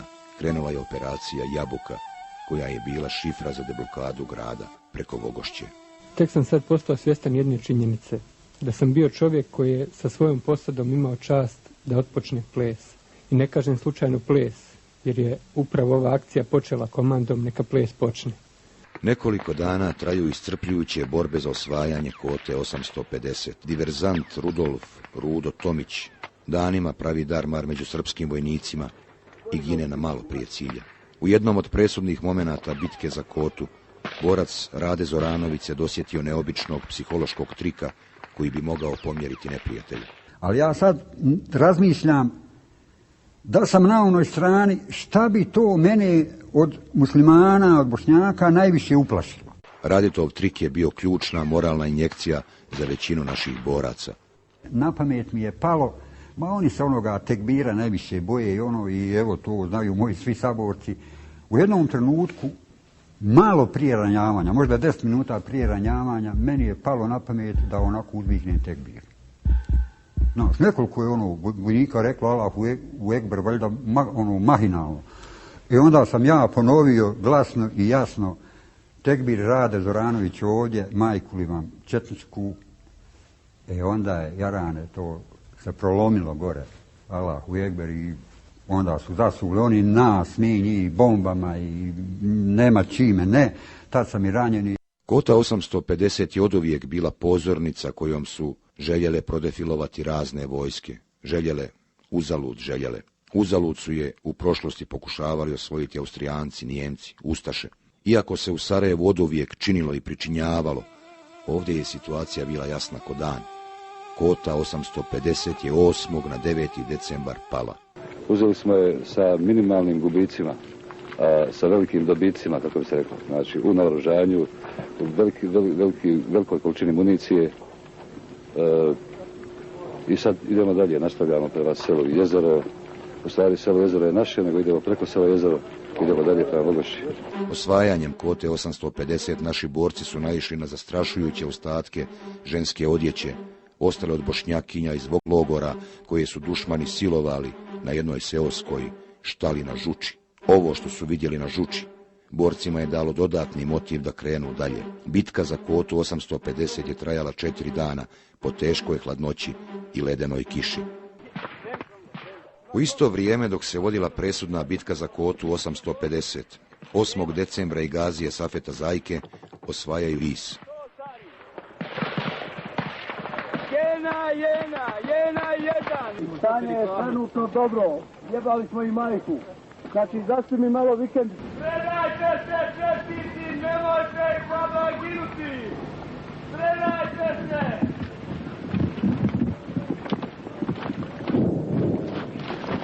Čestiti u okruženju! Predajte se!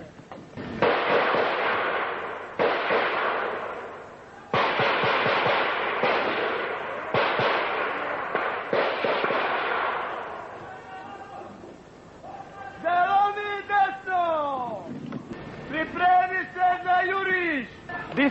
Diskovi, zove Jena, poklopite brdo, vatrom artiljerijsku.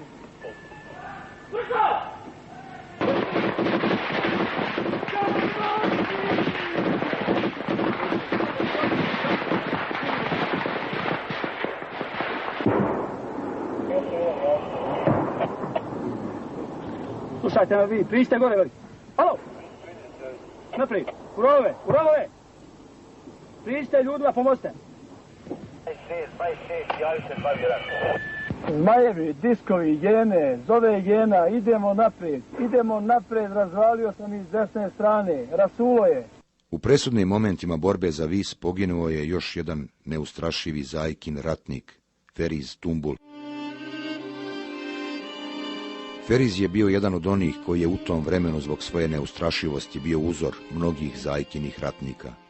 U 6:30 smo bili već na jurišnim položajima da bi samim ranim jutarnjim časovima zauzeli značajnu kvotu Visa za nekih 15-20 minuta. To je bila jedna od najvećih bitaka u na ovom dijelu.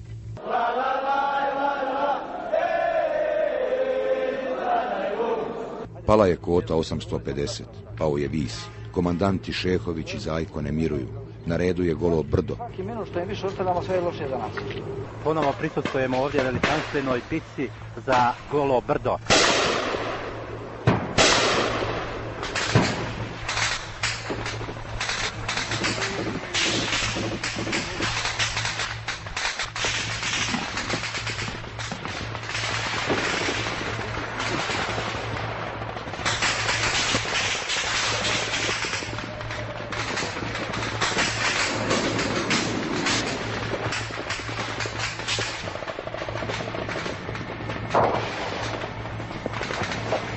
Bravo, bravo majstore, čestita.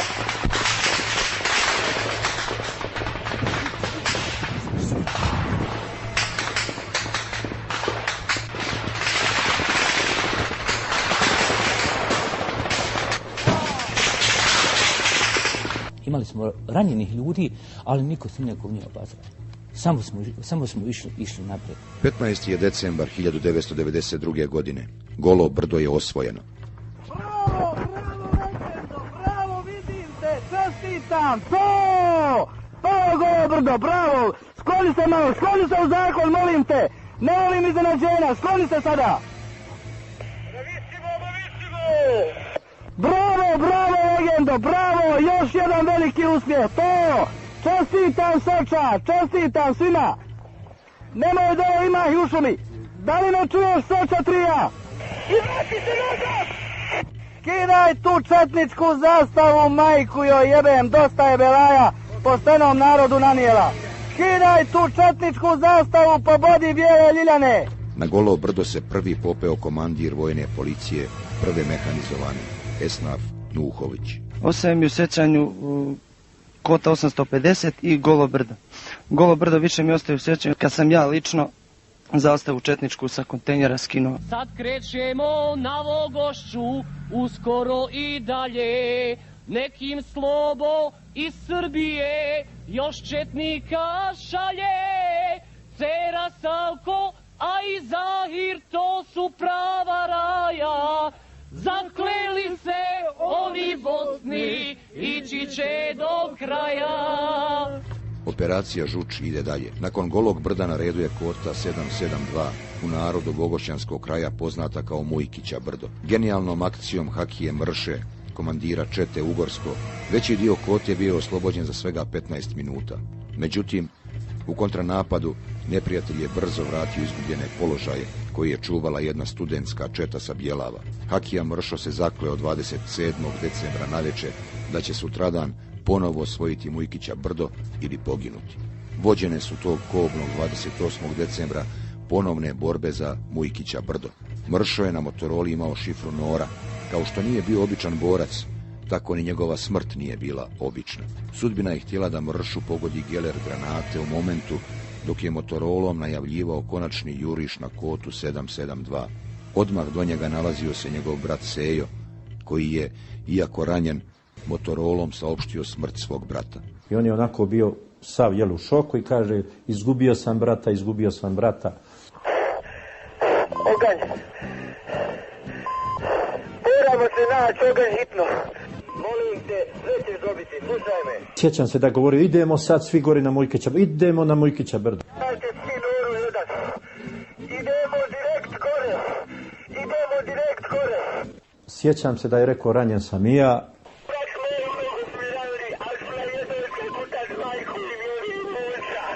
I bilo je to tako jedna takva drama koju ja na Žuči, u stvari meni je to bilo najpotresnije, iako nisam ni vidio. Ja sam gledao kako ginu, kako ovo, ali to mi je nešto bilo najpotresnije, iako nisam bio svjedok dole, ali to se događalo možda 100-200 metara tamo prema Mujkićevoj strani.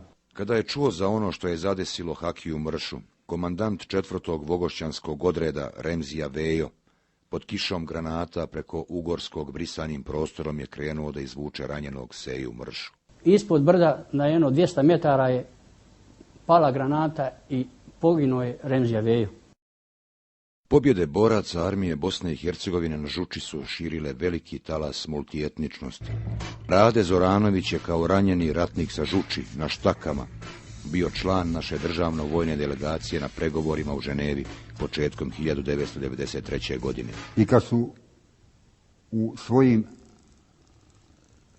pričama govorili da je armija Republike Bosne i Hercegovine muslimanska vojska, uvijek sam im govorio da je to prava bosanska vojska. S mene pokušali predstaviti kao komandanta muslimanske vojske, ja sam tad novinarima davao da odgovara umjesto mene Zoranović i Šiber, koji su sjajno objašnjavali ciljeve naše borbe. Ratko Mladić je bio izluđen kada je u našoj delegaciji vidio Srbina, jurišnika armije Republike Bosne i Hercegovine. Onda je on nije mogao mirno sjediti, on je ustajao s one stolice i pomjerao stolove, obzirom da je onako ugojen, crven, bučan. I vidim, samo su nešto upisivali, znate, oni su to upisivali. Šta su upisivali, jasno mi je bilo, ja sam se vratio iz Ženeve, našao sam svoj stan porušen. Mada je bio izložen neviđenoj medijskoj agresiji od srbijanskih novinara koji su se nalazili u Ženevi, Rade se nije dao zbuniti. Ti njihovi novinari su me uglavnom pitali koliko si plaćen da govoriš tako kako govoriš, iz kog ste logora izveli, kako nemaš modrica, jesu li te natjerali da tako pričaš, jesi li ti pravi Srbin. Rekao sam im samo, moja plata je tačno onolika koliko se može kupiti jedna kutija cigareta, kao i svakog drugog pripadnika. Ja jesam Srbin sad na karci, ja sve živo obilježavam, ali država je starija od svake nacije.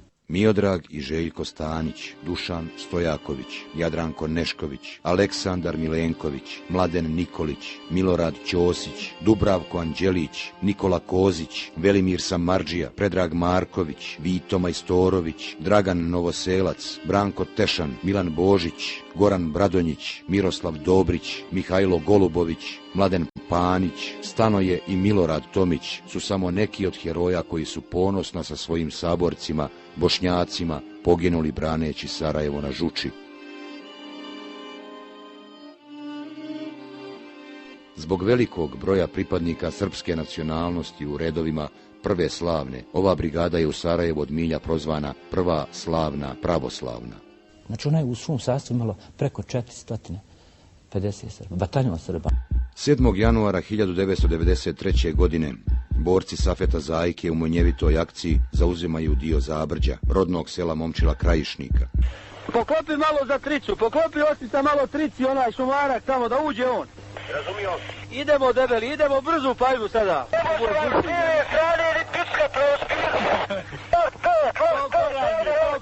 Budite pozdravljeni od koraba. Idemo korab 30 desne strane ulazi. Pa nema, vidi da i razvaljujemo već kod asfalta ovi dole. Ajde kreni. Buraš, teferis buraš. Pušaj ovo.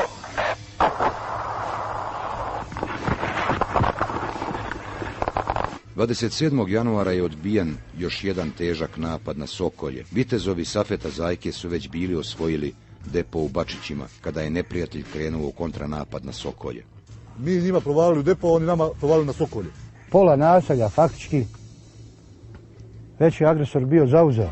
Na desetine najtežih artiljerijskih oružja držali su ovo malo područje pod vatrom sa Otesa, Bačića, kasarni Rajlovac i Butile, Reljeva, Paljeva. Sokoljem se ni ptica nije mogla kretati. Komandir čete Omer Dolovčić je bio jedan od Zajkinih vitezova koji je tog dana poginuo spašavajući Sokolje. Prikupili smo protivoklopna sredstva i sa prvim mrakom krenuli na klasični juriš. Čak se je čula komanda od strane Safeta Isovića, juriš za mnom. U svom ratnom dnevniku ratni hirurg Miodrag Lazić iz Niša, koji je period decembar 1992. avgust 1993. kao dobrovoljac proveo operišući srpske vojnike u bolnici Žica na Iliđi, piše: 28. januar 1993. godine. Juče i danas se vode žestoke borbe. Žuć, Sokolje, Rajlovac. 8 je naših mrtvih boraca. 6 teških operacija. Stojanović Zoran, 61. godište, hrabri Vranjanac, dobrovoljac. Mađar Seketi Robert, ostao je bez pola stopala, ali u šali smo primetili da nije strašno, jer nosi cipele broj 50. Još jedan u mojoj koloni preživelih, spašenih. Rus Jurij Šarapov, heroj dobrovoljac. Razvaljena mu je jetra, operisan i spašen. Šaljemo ga na Vojno-medicinsku akademiju u Beograd. Što se tiče majora Jurija Šarapova, pre polaska mi reče: zdravstvuj doktor. Ja zahvaljujem njemu zato što je kao Rus, kao pravoslavac, kao rodoljub došao da pomogne bratskom srpskom narodu u vrtlogu ovoga najtežega rata srpstva i pravoslavlja. A šta se i kome htjelo dokazati? I vazduh je bio srpski, i voda, i ptice, i trava. Golobradi mladići dolazili su iz Srbije otrovani pričom da vekovna srpska ognjišta u Bosni ugrožavaju Turci. Dolazili, a ostajali na brdu Žuč, ovamo daleko. Mnogi je srpski, ruski, rumunski i grčki vojnik, ležeći na bosanskoj zemlji, zurio u vedro tuđe nebo, želeći da umre.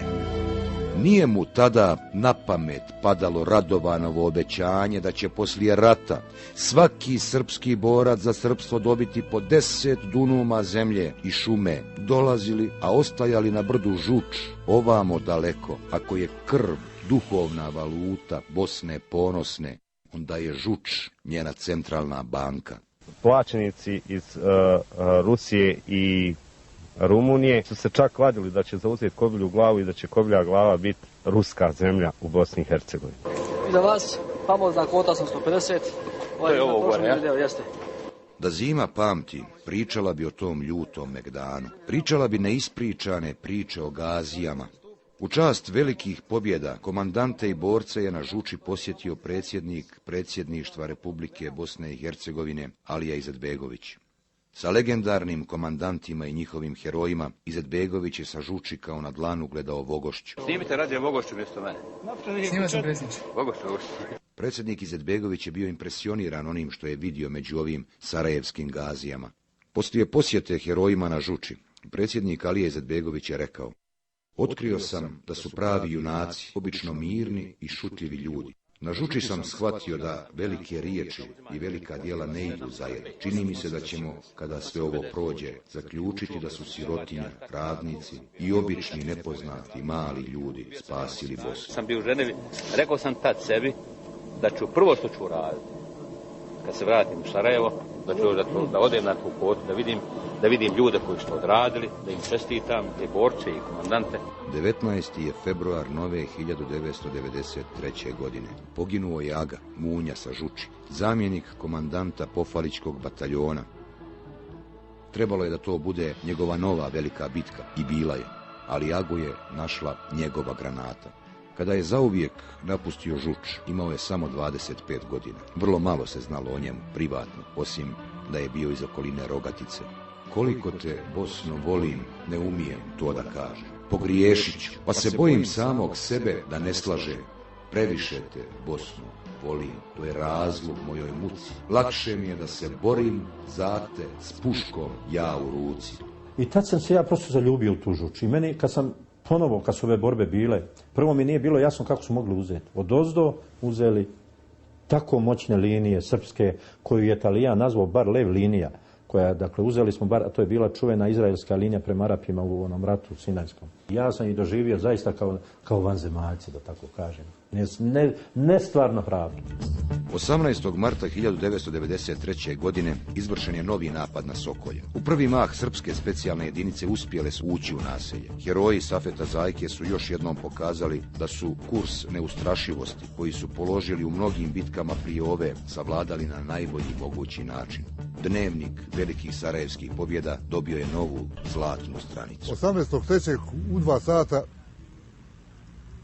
Četnici su provalili linije na Sokolju koje je predvodio specijalac Milenko Karišik, koji je i taj dan i ranjen.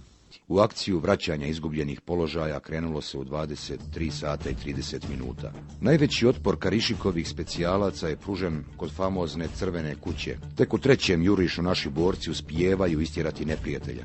Izgubljeni u neviđenoj hrabrosti bosanskih ratnika, neprijateljski vojnici su bezuspješno dozivali i bodrili jedni druge. Bilo smo toliko blisko da smo se glasom dozivali, pitali su mene ko je tamo, a ja sam njih pitao ko je tamo. Ja sam njima rekao Arkan ovamo, a ko je tamo, kada Arkan nemoj pucat Raje Zajlovca. Akcija je završila u 6 ujutro. Nakon ovog poraza, neprijatelj do kraja rata više nije pomišljao da krene u osvajanje naselja heroja Sokolje. Hirurg Lazić operiše srpske vojnike i u predahu piše: 21. mart 1993. godine proleće je otpočelo granatama i haubicama. Stravičnost rata je svakodnevnica ovde. Tu su da nam pomognu specijalne jedinice iz Doboja, Bileće, Trebinja, Bijeljine. Žestoke borbe, gori zemlja. Sokolje, jako muslimansko utvrđenje, odakle nas svakodnevno gađaju. Tamo su ljudi pacovi, koji dočekuju svaki naš pešadijski napad. Ukopani duboko pod zemlju. Idu ispod kuća, preživljavaju artiljeriju, a onda izlaze na površinu kao pacovi. 12. juni 1993. Druga viteška brigada pod vođstvom Safeta Zajke za kratko vrijeme oslobodila je Mijatovića stranu. Akcija je napravljena u strogoj tajnosti, a za njenu pripremu je znalo samo nekoliko najbližih Zajkinih saradnika. Pala je Mijatovića strana, uvezat se sa lijevim susjedom, idemo lijevim obuhvatom, jesmo razumio? Idemo brže idemo, imamo još malo vidnog vremena, ajmo brže. I pored velike pobjede nije bilo dotada prepoznatljivog slavlja. Šta god bi bilo oslobođenje, to je takva stravična, nevjerovatna radost boraca, komandanata, to su čestitke. Ovdje niko ništa. Tako da sam ja posumnjao da je to oslobođenje Mijatovića strane. A kad smo došli dole, ja saznam, nema više, kaže, Saje Isovića. Mislim da mi je Kraverić. Poginuo je Safet Isović, tigar sa Žuči. Isović je bio duša druge viteške. Nije dočekao da se oslobodi Mijatovića strana. Poginuo je odmah na početku bitke kod Zabrđa. Čuo sam rahmetli komandanta Safeta Zajku kako insistira: uzmi to je njegova želja. Granata je pala blizu kada ga je kobni geler pogodio. Supruga Mirsada ga je na nekoliko dana prije pogibije pitala da li može uzeti samo jedan dan da bude sa porodicom, na što je Sajo odgovorio: nema govora, imam posla, imam strašne momke sa sobom. Naredbu komandant bataljona vaš, Mešić Muzafer, dobio je od komandanta brigade u pismenom obliku, a ta naredba bila je zapovijest za odbranu i stvaranje predispozicija za probu iz okruženja.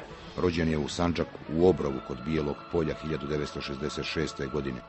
Poslije 5 kćerki Zaimu i Jeleni Isovice rodio sin Safet. Ime su mu dali po tada već popularnom pjevaču Safetu Isoviću. Kad je poginuo, heroj Safet Isović je imao 27 godina. U Zabrođu je zatvorena skala života jednog genija slobode na 27. podioku. Isajo Isović je volio u intimnim trenucima stihom opisati svoja osjećanja. U jednom od njih je napisao: bio sam blizu, a tako daleko, sakrivenem sjenom obalskih grana, gledao sam tebe, raskošna, bilo, čudeći se tvom miru, pogledu i rosi sa tvojih usana. Zajko je teško primio smrt svog odanog i sposobnog saborca. Ja znam kad je Isović rahmetli poginuo, 5 dana, znači 5 dana odgovorno vam tvrdim da Safet Zajko nije skinuo čizme. Odjekuje tišina, ta stara rospija. Sve je manje stvari koje imamo reći jedni drugima, sve je više onoga o čemu bi da šutimo. Čovjek se navikne na muku, pa ga onda teško od muke rastati.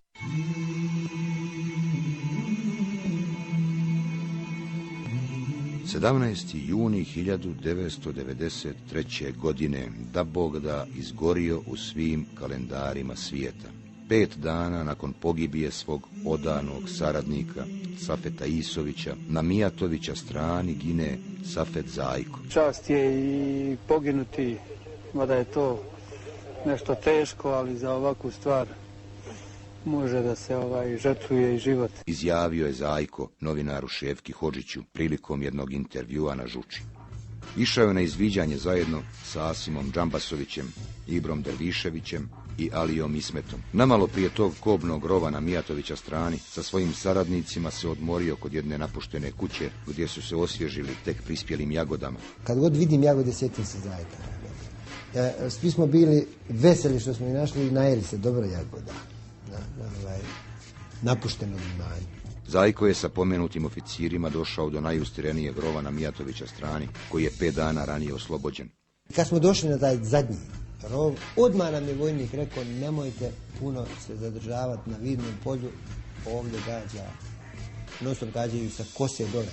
Završili su izviđanje i krenuli nazad, ali Zajku je pozvala smrt i on je rekao Džambasoviću da se vrate na osmatračnicu da još nešto vide. Dok je dvogledom ponovo osmatrao teren, rafal ga je pokosio. Samo se čuo kratak rafal, nije bio snajper. Prvi metak ga je pogodio u obrvu, na licu mjesta poginuo. U pobuni protiv nevjerstva svijeta, on skonča slavno, umrije davno, umrije, a mrtav još nije. Poginuo je Gazija, a kad padne Gazija, kažu naši stari, zavlada muk, opasan muk. Tada tišina izađe iz svog skrovišta. 2 dana se krilo. Znači, borci strogo kriveni, on je dan i po u džamiju čuvan. Znači, čuvan u džamiju, borci nisu znali, on je maltene u tajnosti sahranjen. Enver Šehović je trebao sa Zajkom ići na to kobno izviđanje, ali je u posljednjem momentu poslao svog zamjenika, Ibru Derviševića. Teško je podnio vijest o pogibiji čovjeka sa kojim je zajedno oslobodio teritoriju u veličini cijele tadašnje Sarajevske slobodne teritorije. Safet Zajko rođen je 1959. godine u Gaučićima, kod Rudov. Poslije završene osnovne škole predao je molbu da se upiše u policijsku školu na Vracama. Odbijen je jer je imao jedan pokvaren zub. U Sarajevo je došao 1974. godine.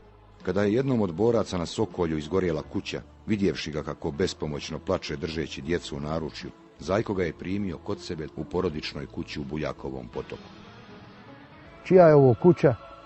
Čovjek se javlja, pakuj porodicu, okrenu se na one svoje pomoćnike, čovjeka preselite, od večeras je moja kuća, tvoja kuća.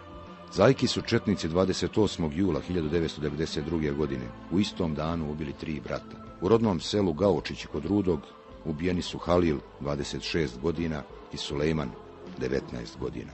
Ubio ih je kućni prijatelj, učitelj Vasilije Vaso Krstić. Istog dana na Stjenicama kod Rogatice ubijen je i 3. Safetov brat, Munir, 22 godine. Kada je u novogodišnjoj noći 31. decembra 1992. godine u rovovima na Žuči davao intervju novinaru Šefki Hodžiću, Zajko nije znao da su mu braća ubijena još prije 5 mjeseci. Reci mi, Zajko, znaš li ti gdje su tvoji članovi porodice? Ne znam.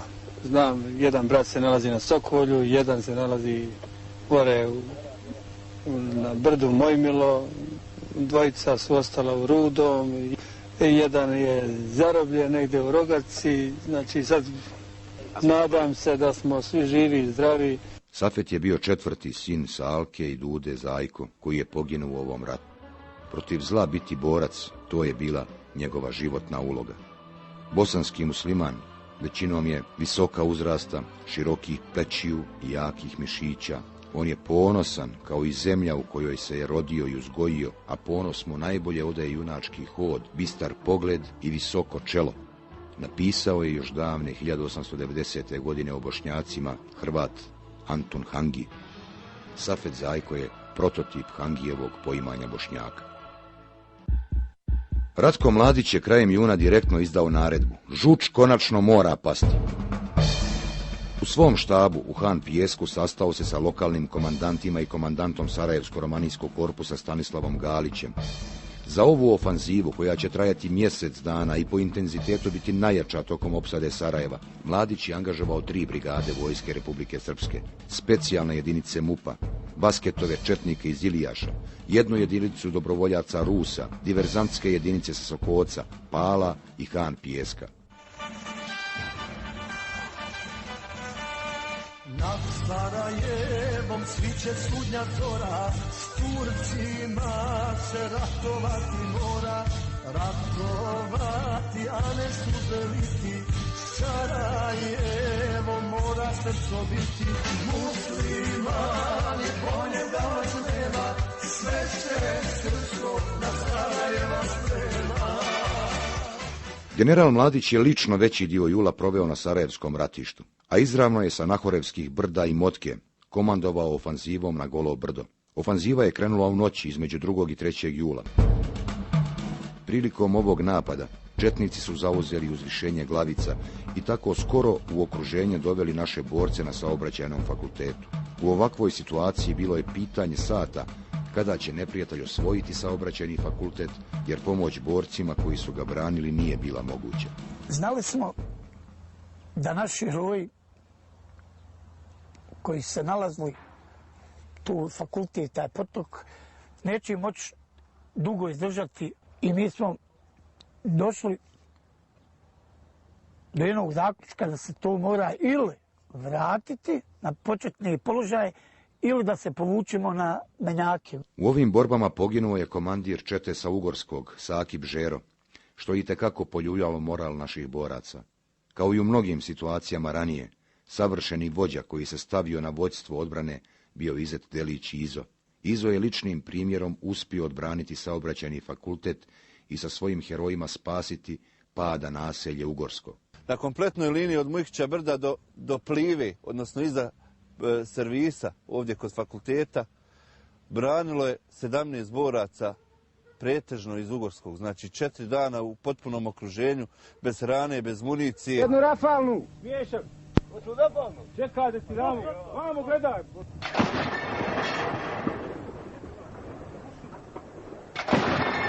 Ovo je netko denije, ne ide dvipu gore, onaj potok malo da... Ovo venjak jebe, ulicu, neće.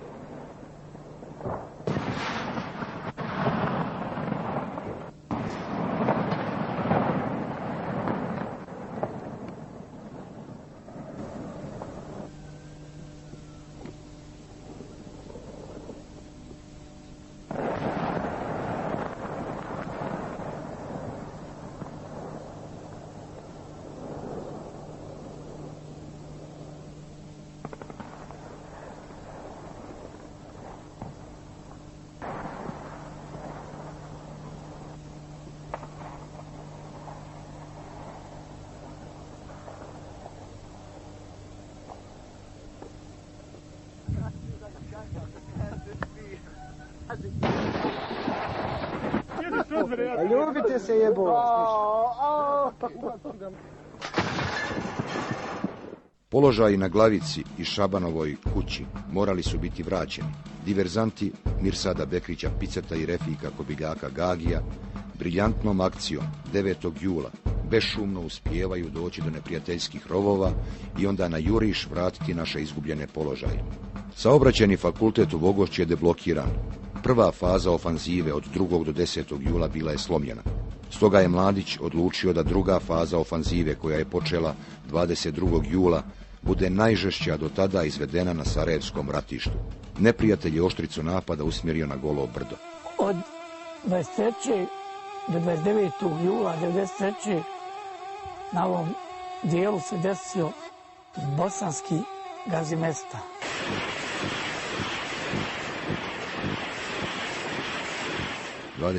Jula neprijatelj kreće na sve ili ništa. Nezapamćena ofanziva na konačno zauzimanje Sarajeva je počela. Tog dana padoše neustrašive Gazije iz ranijih Megdana na Žuči, Hamed Redžović i brzi Karišik. Situacija na Golom brdu se počela komplikovati 23. jula. Munjevitim napadom, u kojem su koristili bojeve otrove, četnici zauzimaju dio naše linije na Golom brdu. Palo je nekoliko rovova, ali naši borci se nisu povukli sa ove značajne kote. 24. jula poginuo je i Dedo sa Žuči. Ćamil Kadrić Dedo bio je najstariji borac. Imao je 66 godina. Borcima prve slavne brigade u ispomoć su došli jedinica Lasta, diverzanti druge viteške pod vodstvom Sade Šatrovića i Nedžada Bublina Čupe, kao i po jedan vod MUP-a Novi Grad, prve brdske brigade MUP-a Novo Sarajevo, te Vikićevih specijalaca na čelu sa komandirom Enverom Velićem. Granatiranje, kakvo ovi iskusni ratnici ne pamte, nije prestajalo. Čovjeka gađa tenkovskom granatom, ne metkom, nego tenkovskom granatom. Izgledali su ko drogirani, kad su napadali, vištali su, galamali, ili su drogirani u pjani bili. Ratko sa Nahorevskih brda više ne komanduje šifrovan. Ljut je, depresivan, grmi od bijesa, psuje vojvodu Vasketa i doslovce mu se obraća riječima: nemoj da dovedem žene iz Ilijaša da vam to osvoje. Vasket, koji je sa Mladićem zajedno ratovao i u Hrvatskoj, zbunjeno odgovara: generale, ne mogu, sve je uzorano, ne znam odakle više izviru ko da su duhovi. Jeste meni, ja ću pregući, ja ga znam. Jednog od Vasketovih dobrovoljaca koji učestvovao u julskoj bici za Golo brdo pronašli smo 14 godina kasnije u jednoj od kafana u okolini Vlastenice. Ja sam prvi koji je pudio ustanak srpski. Znači, ja sam slučajno iskreno. Ja sam prvi koji je došao iz Srbije i ovdje Kosovo. To što se desilo ovdje. Nakon što je ispio 20-ak piva, isprovociran našom retorikom da Žuč nisu mogli osvojiti i da je rat trajao 20 godina, Vasketov junak je podivljao i otvorio se. Sam ranjen 2 puta, a uličio Golo brdo. Srama bilo. General obišao Vasket, znači on tela Turke s Golog brda. Jebem te suncem, mene su običao, ja sam krenuo prvi proboj. Srama bilo. Ja sam krenuo, a gdje ste vi? Evo te lijepo, kako je general bio ljut.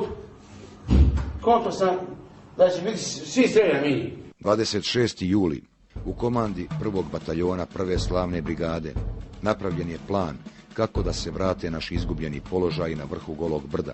Alija Ismet i Sabro Hasković, članovi komande 1. korpusa armije Bosne i Hercegovine, su osmislili plan da se u akciju vraćanja izgubljenih rovova krene sa našim tenkom. Meni to nije izgledalo loše, jer tenk, ja sam doživio tenk na Azićima. Ljudima se ledi krv u žilama. Svi prisutni oficiri su bili za taj plan, osim Ibre Derviševića. Ibro je smatrao da je iz blizine sa 100-200 metara nemoguće tenkom pogoditi i uništiti neprijateljski rov, kao i da prijeti opasnost da neprijatelj naš tenk uništi nekim od protivoklopnih sredstava. Ja sam tada se, ja mislim prvi pa i zadnji put, i suprotstavljen. Akcija je krenula, ali već u samom startu dešava se neviđena drama. Tenk je ispalio nekoliko granata i zaglavio se pri samom izlazu na Golo brdo. Tenk je u tim momentima blokirao našu jedinu tranšeju kojom su borci mogli iz sela Jezera izlaziti na Golo brdo. Zbog toga što je tenk blokirao našu ključnu saobraćajnicu, narednih dana zavladaće još veća drama. I pored drame sa tenkom, diverzanti su krenuli u napad. Napao je Gagi, napao je Čupo, međutim, trajalo je to svoji 40 sat vremena po mom sjećanju i nismo uspjeli u ono što smo planirali. Tu noć je nekoliko puta bezuspješno pokušano izvlačenje zaglavljenog tenka. U dnevniku srpskog hirurga Miodraga Lazića 26. jula 1993. je upisano: Ponedeljak. Radio sam do 3 ujutro. Detonacije od 12 sati razvaljuju po Sarajevskoj kotlini. Ranjenici neprekidno stižu. Trojicu operišem zaredom. Danas nas je posjetio general Mladić. On nikad ne najavljuje svoj dolazak. Onda je doslovice rekao ovo: evo doktora Srbijanca. Doktore, ti ne slutiš kako si ti meni i ovom narodu podigao moral i uneo snagu svojim prisustvom ovdje. Hvala ti, hvala tebi generale Mladiću, što sa svojom vojskom, njenom snagom i snagom svoje ličnosti i znanja braniš srpsku nejač i srpsku zemlju. Počeo je taj 27. juli 1993. godine. Danas se na taj dan bije jedna od najžešćih bitaka za Sarajevo. Poginu i Zulfo Adilović, Brada, još jedna tiha, nenametljiva legenda sa Žuči. Osvanulo je maglovito jutro. Naš zaglavljeni tenk, nakon što tokom noći nije izvučen, sa svitanjem je uništen. Magla se je počela razilaziti, ja mislim, oko 9 sati.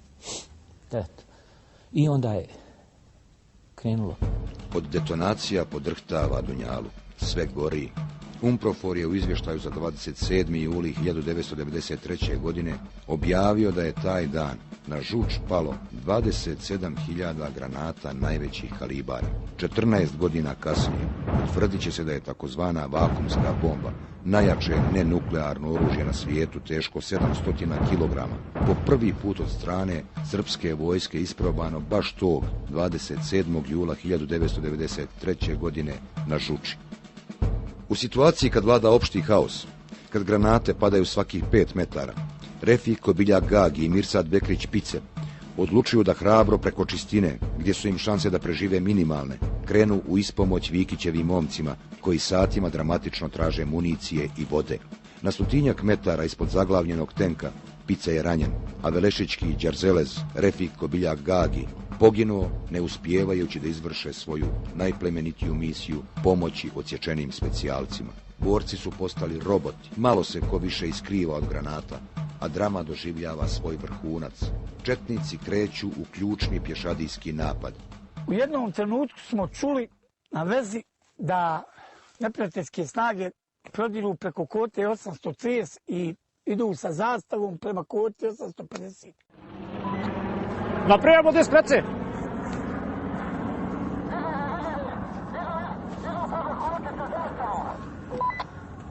Nije problem, sve raspolučimo ljudstvo, pošalje gore, dolazimo i mi. Bastion ne smije pasti, jesi razumio? Komandant Šehović odlučuje da pošalje svog zamjenika Ibru Derviševića da provjeri da li je tačna informacija koju je čuo na vezi. Mada će mu tom odlukom spasiti život. Ibro još uvijek ljut zbog gubitka tenka, uz gunđanje jedva prihvata da posluša svog nerazdvojnog saborca i prijatelja. Enver je sa saradnicima izašao na putić iznad komande 1. bataljona, pripremajući se da krenu u ključnu odbranu platoa Žuči. Odjednom se prolomilo nekoliko eksplozija. Pala je između nas, dotično ispred nogu. Slika nakon eksplozije je bila zastrašujuća. Granate su ubile slavnog komandanta 1. slavne brigade Envera Šehovića, komandanta 1. bataljona 1. slavne Zahira Panjetu i njegovog brata Esada. Mirsad Bekrić Pice je taj dan u roku od 2 sata po drugi put ranjen, ovaj put mnogo teže. U mene je noga visla na nekim žilama tu na koljenu, granata presjekla, ja sam zvao u pomoć. Međutim, sve je bilo povaljano tu.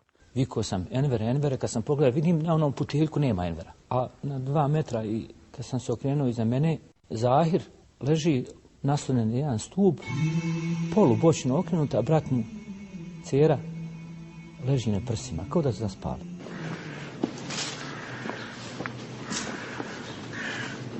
Šehović je bliskost smrti osjetio dan uoči pogibije. Sanjao je ružan san u kojemu gomila zmija prolazi ispod nogu i protumačio ga da bi mogao poginuti. I na dan pogibije se također osjećao čudno. Poginuo je tačno 40 dana poslije Safeta Zajke. Enver Šehović rođen je 15. januara 1967. godine u Mrežicama kod Foče. Vjerovao je da će preživjeti i da će ići u lov. Na nekoliko dana prije pogibije, zajedno sa Esadom Pelkom Brzim, komandantom 2. viteške brigade, dobio je jubilarnu medalju francuskog bataljona UNPROFOR-a u Bosni i Hercegovini u znak viteštva i humanog ratovanja. Poginuo je u 26. godini života. Fascinantno je kako je čovjek sa tako malo godina bio ogroman autoritet među svojim vojnicima, od kojih je dobar dio njih bio i duplo stariji od njega. Stojimo pored kabura našeg Envera i zato vas molim, ustrajte u borbi. I bez rata i granata ja bi ti umrli. A naš Enver, naš Zajko je živ do kijametskog dana. Istorija će zapisati da vi spadate u najveće borce svijeta. Najpoštenije borce. Vrijeme je kad se gine, braćo. Vrijeme je kad, evo i ovog momenta dok mi stojimo ovdje, može granata da padne. Čuvajte obraz, nemojte svoje ruke kaljati, je valja doći u kabur. Neka vam je uvijek na umu prva zapovijest koju je dao poslanik. Žene, djecu, starce, sveštena lica, bogomolje ne dirajte. Ali njegov vojnika, ono koji puca, ubijaj ga gdje god stigneš, istiraj ga odakle on tebe istirao, kaže Kur'an. Vaktu luhum hajsu stakiftumuhum, gdje god ih stignete, ubijte. Enver je na nekoliko dana prije pogibije, kao da je predosjećao rastanak, svojim borcima svirao na harmonici. Volio je pjesme, volio veselje. Najveća mu je čast bila u društvu sa pretežno s vojnicima, da ne pričamo u civilstvu šta je bio, ali s vojskom je volio se opustiti. Volio je muziku, znači, a omiljena pjesma, znači, mu je bila Mejra svijeta.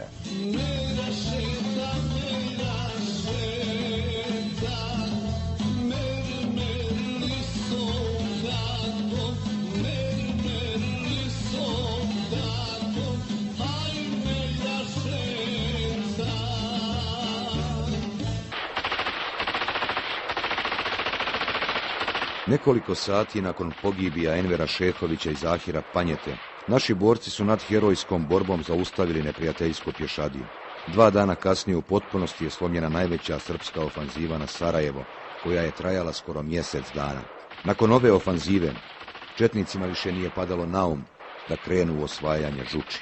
Oduprijeti se mržnji, osveti, pobijediti zlo, tome nas je naučila Žuč. Safet Zajko i Enver Šehović su postali slavni i legendarni komandanti, i to samo za 8 mjeseci. Njihove jedinice su bile komšije na terenu, tako da su i njih dvojica svakog dana bili zajedno. Zajko je volio da ide sa borcima u diverzije, a Šehović da komanduje i djejstvuje iz ZIS-a. Nijedan ni drugi se nisu čuvali, obojica su komandovali u blizini prve linije. I jedan i drugi su danonoćno bili na ratištu. Zajko je bio, dakle, čovjek taj iz naroda, on je, kako da kažem, bio je baš narodni čovjek. Šehović čak bio to za muziku jedno vrijeme zadio. On je volio malo tu estrade, malo i u ratu. On je volio da ko njega fijuče, da i on puca, da se pomalo i teferiči, što bi se rekla, u tom ratnom. Pogibijom Safeta i Envera glavna priča o Žuči je završena. Maštali su da deblokiraju Sarajevo preko Vogošćanske petlje, pa da onda krenu prema Drini. Zajedno su ratovali, zajedno oslobađali zemlju, zajedno postali slavni. I nedaleko, na nekoliko metara, jedan od drugog, sada i zauvijek, leže na vječnim komandnim mjestima u mezarju Alipašine džamije u Sarajevu. Najmanji komandant na najvećoj koti. Ovo je najveći komandant na najvećoj koti, opet. Krajnosti dvije. Gdje ćemo se zadnji put? Sljedeći put možda.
želja